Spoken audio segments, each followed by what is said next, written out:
and welcome to the Best of Wedding Breakfast. We're going to be taking a look at some of the great guests and top features that we've had on the show. From tears to triumphs, from I do's to yes pleases, but that was just me testing out wedding cakes. This week we're concentrating on fabulous flowers and flawless photography. We're going to take a look at how the professionals do it and see how you can get your chosen photographer to get the best out of your pictures. But first, floral inspiration. We went along to meet two lovely ladies who are Rapid Award winners, no less. Based near Reading, Stunning Flowers won due to their excellent customer service, knowledge of all things floral, and of course for creating stunning bouquets. Originally the idea was to start our own businesses, but we met quite by chance and decided to start a partnership, and that's where it all began.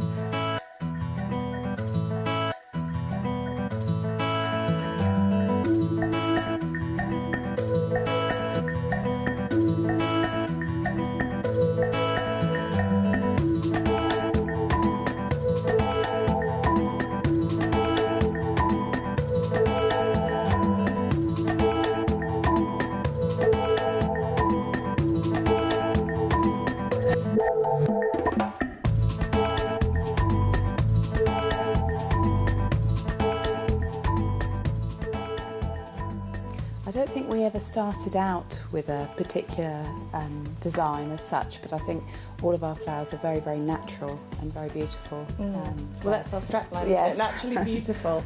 I think a lot of florists will say, you describe what you want and we can do any style. We can do modern, we can do natural, we can do architectural. And in fact, I think everyone, it's inevitable, you can't lose the personal side of the arrangements that you do.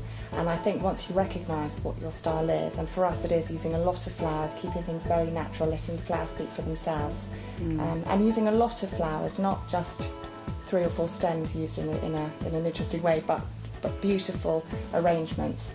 And once you recognise what your skill is and where your talents lie, then we're very comfortable now that is our signature. Although we've fallen into that, we haven't designed it as such, it's just the way that we are. It's what we like to look at, and so that's what we offer other people. More often than not, people will come in and know exactly what they don't want or what they don't like. But I think something that we're very good at is sitting down and talking to the bride and looking at pictures and interpreting what they want. And they quite often go out thinking that it is their design, and it is their design. We've just helped them find what they really like.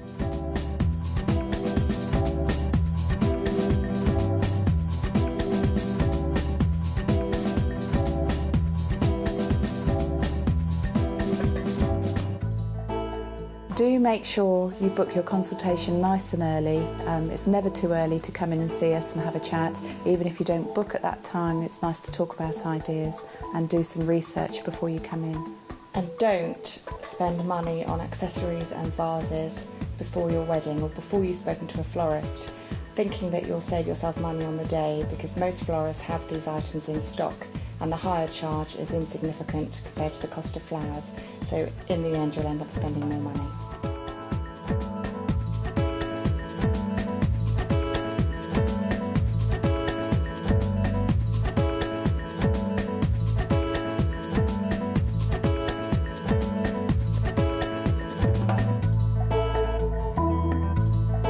And from those ladies to a man who's turned his floristry skills into a global success with more than a few celebrity clients to boot, Jamie Aston.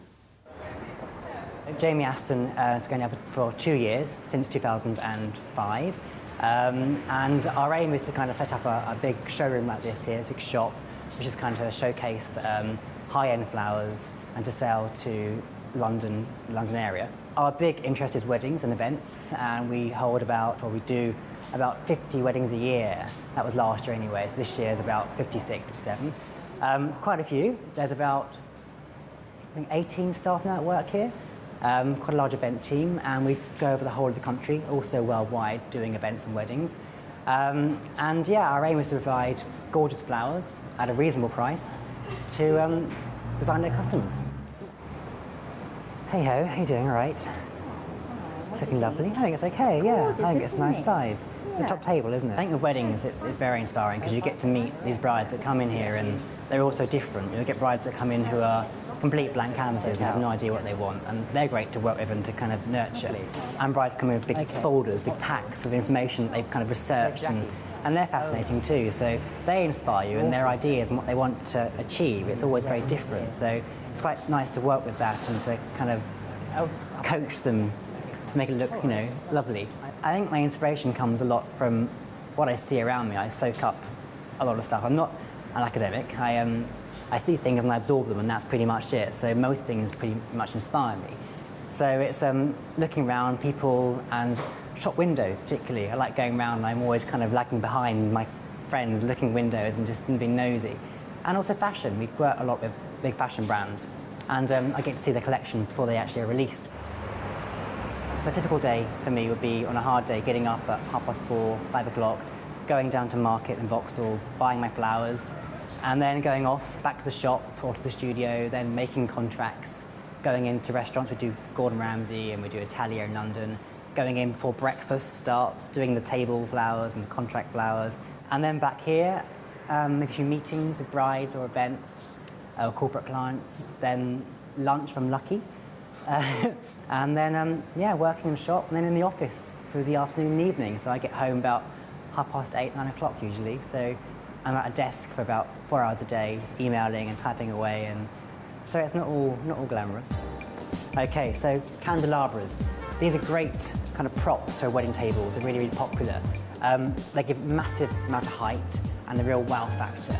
As you walk into a room at head height, all you see are these structures. There's a big sea of flowers. So often we'll create a big ball of flowers around the middle of the candelabra between the arms. And that either be compact or quite loose. There can be pearls coming down from the arms. And it really does give you a kind of impact. And then this kind of very narrow stem here, you're going to see across very easily. It doesn't obstruct your view once it's sitting down. Often they go on a mirror disc around the base, which is a big round mirror disc, which reflects the candles and the flowers down to the table. And that just helps you, when you're sitting down, to see the flowers actually on the table, so you don't lose any of that impact. So the aim here is to create a big loose ball of flowers up here on the top part of the candelabra.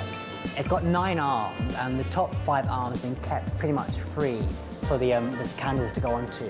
And the bottom 4 arms here, we've used those to kind of support the chunks of the oasis. So candles can't go on those, or they burn the leaves and it'd be a disaster. And now I'm going to add my flowers. So I'm going to add some roses. These are avalanche roses, and a really lovely kind of white rose with kind of a green tinge towards the edge. Some stocks, very kind of English country garden, amazing kind of peppery smell, which is great. It kind of wafts down to the guests on the table, very interesting. And also some freesia. They aren't open yet, but by tomorrow, the wedding, they'll be open. And again, very peppery, very strong smell, which is nice to kind of fill the room. And then placing those through this very loose ball of foliage at different intervals into the oasis, like so. And keep going till they're all in there.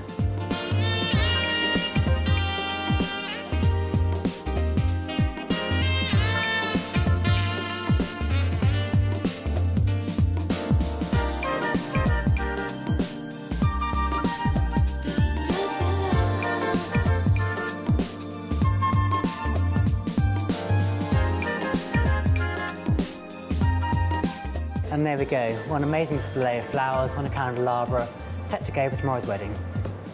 Lucky bride. She certainly is. What a lovely candelabra display. And if you're looking for a florist, then go online to weddingtv.com. Next, we turn our attention away from flowers and onto photography. Everything from calling in the professionals to doing it yourself. And I promise something saucy to finish. Stay right there. Be back in 3.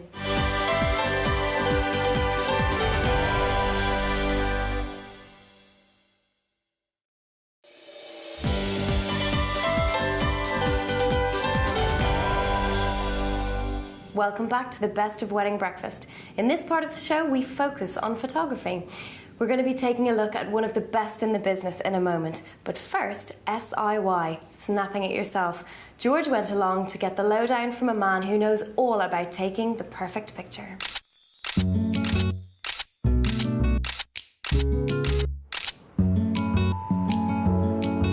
I'm here at Snappy Snaps in London Bridge with the owner of the store, Gotham Davan. Now, as well as running this store, he's also an expert photographer, so perfect for us here at the wedding breakfast. Gotham, welcome to the show. First of all, your top tips for the perfect picture. I think you should just keep it natural. The more staged photography becomes, especially in a wedding environment, the more uncomfortable the bride and groom feel. You want things like, you want kids running around, you want natural expressions, you want to point out to the photographer who the important people are in your family, you know, grandmom, granddad, and less of the sort of sitting in the church, posing. Like, let the photographer go wild. So if we don't have the budget for a professional photographer, what would you recommend? I can speak about my own experience. Working in the store, we got people on our files, like amateur photographers, professional photographers, high-end, medium-end. Speak to students, buy them their product, like film, if they're still working with film, but see their stuff first. So on the big day, there must be a lot of pressure to capture that special moment. How do you do it? You have like things like the best man speech, or, you know, throwing off the bouquet and stuff like that. You have to tell the photographer this is when it's going to happen, because the best picture is taken when it's captured. If the bouquet is thrown and the photographer is clicking someone in the park, it's not going to happen. And it's not nice when it's staged all over again. So time it really well, and you'll get good shots. You could do so much. I mean, huge format prints. We can do bedspreads now, cushions, depending on your taste and stuff. You know, you want a love nest, we can make you love nest. You want something classy, you can do something classy. Wedding invitations, thank you cards, we can design those for you bespoke. If you want particular text added on, taken out, an image of yourself, image of where you got engaged, whatever works for you. This is just examples of stuff that we've done. Look at our new studio. I love it, it's amazing. It's all been set up especially for you, because we're going to take some pictures of you here. And how the wedding thing ties in here is... I feel like Kate Moss. Well, that's the idea.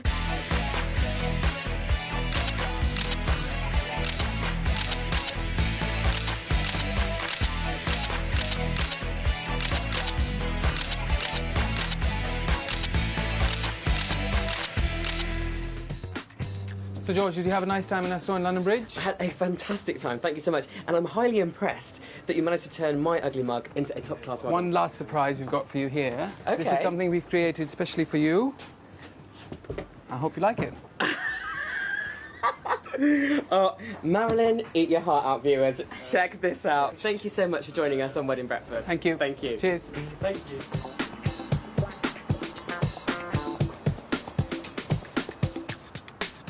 And I can assure you that photo is now pride of place in George's bedroom. Honestly, he'll be trying to get a part on Wag's World next. But from doing it yourself to bringing in the professionals, here is a lady who knows everything there is to know about the perfect wedding picture. Wedding Breakfast caught up with Julia Boggio, who brought a trend called Trash the Dress over from the USA. But don't worry, it's all in the name of fun.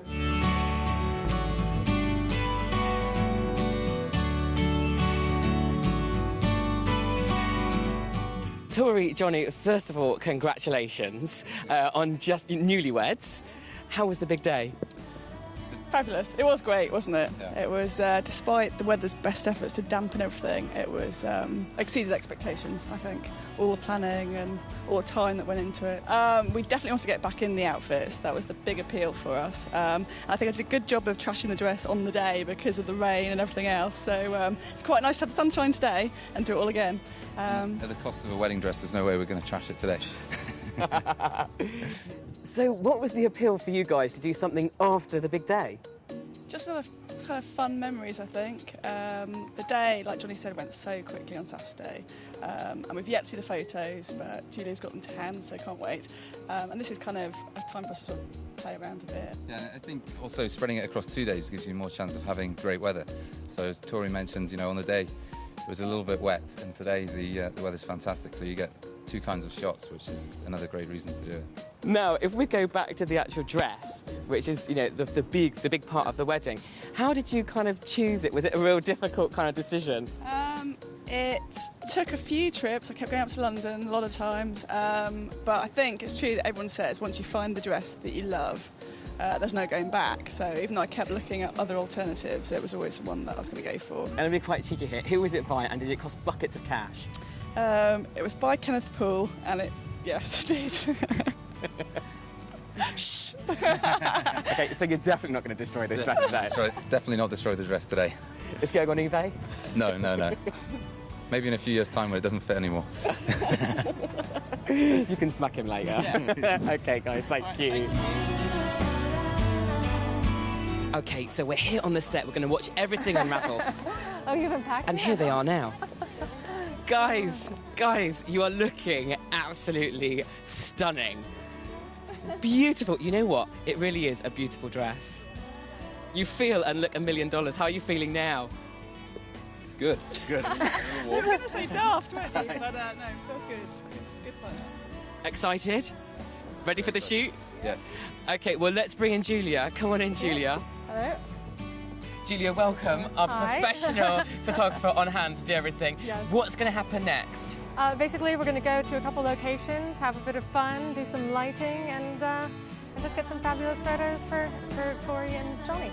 Well, you know what, guys? We're just going to stand back. We're going to watch it all unravel and catch every second of it. Are you ready?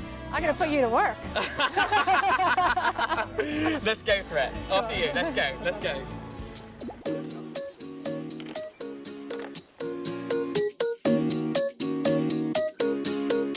Julia, can I just ask you and interrupt you? Yeah, sure. Shoot number one. Where do you get your ideas from? How do you...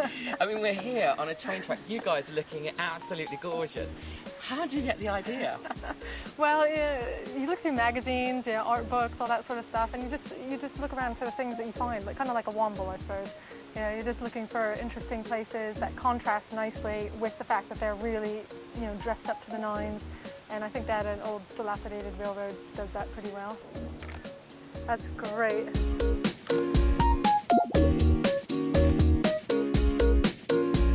So, Julia, what's happening now? Now I'm just doing a few shots of them, just having a bit of fun with each other, really. Throughout the day, I've noticed that she's tried to strangle him a couple times, so I thought I'd actually orchestrate it in a shot. And lean back as much as you can. Fantastic.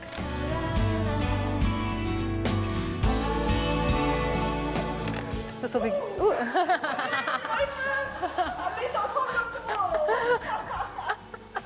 Hello. Sorry guys, I'm going to interrupt you again. I just wanted to ask you, Julia, when you go into a shoot, do you have a clear idea of what you want to achieve? I mean, today's looking very sexy. I think that a lot of it is dependent on the couple that you're working with. I mean, Tori and Johnny, they're quite a sexy sort of couple, very steamy. And I mean, even when they were doing their first dance at their wedding, it was quite steamy and very passionate. So I think that this is the right kind of shoot for them. We're doing a few fun shots, a few sexy, passionate sort of shots, but all in keeping with their personalities, I think.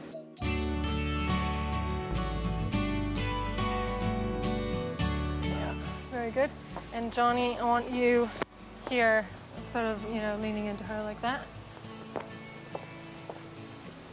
That's great. Tori, you keep looking to me. Looking at me. Yep. Lovely.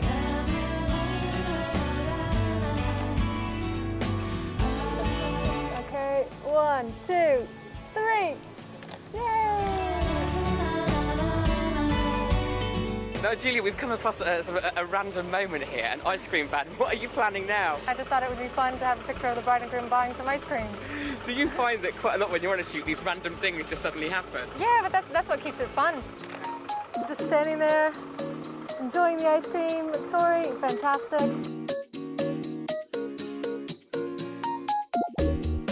And now hold your ice creams and just lean in and give each other a nice kiss. Fantastic, lovely. And that's a wrap. Great. Excellent. Well done, guys. Listen, thank you. Come on in. Thank you so much for inviting us to sort of enjoy this experience with you. Have you had a good time? Brilliant time. Yeah? Yeah. Excellent. And you know what, Julia? You're the only one here. Oh, you've stuffed yours down your mouth as well. So that was a bit rude, wasn't it? We're all enjoying an ice cream. You need to have one now. You've done all the hard work. Yeah, I think you're right. I'm going to go get one for myself. Thank you. Here. It's such a great idea, which is why more and more couples are opting to do post-honeymoon shoots when they look relaxed and tanned. And of course, they get a chance to have a little bit of fun in their wedding outfits before they go back in the closet for 20 years, that is. If that's inspired you, then head on over to our website for our list of recommended photographers, and don't forget to keep watching Wedding Breakfast for our Lights, Camera, Weddings regular feature. But before the film runs out on this edition of Best of Wedding Breakfast, here's that saucy piece that I promised you. And no, I don't mean George. Enjoy. I'm Alexandra Burns, and I have a business, a very interesting portrait business, which is called For Your Eyes Only Portraits. And we specialise in taking semi-nude or nude photographs of brides-to-be, designed to be a beautiful personal gift for the groom. So we're coming along to the studio now. There is actually a photo shoot in progress as we speak.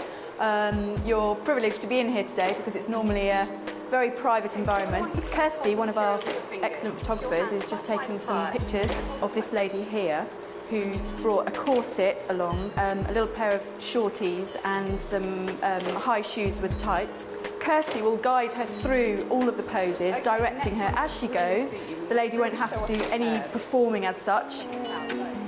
As women, we always tend to feel like everything that we know that we don't like about ourselves is the most obvious thing to everyone else who sees us. And I think we can all relate to each other in that way.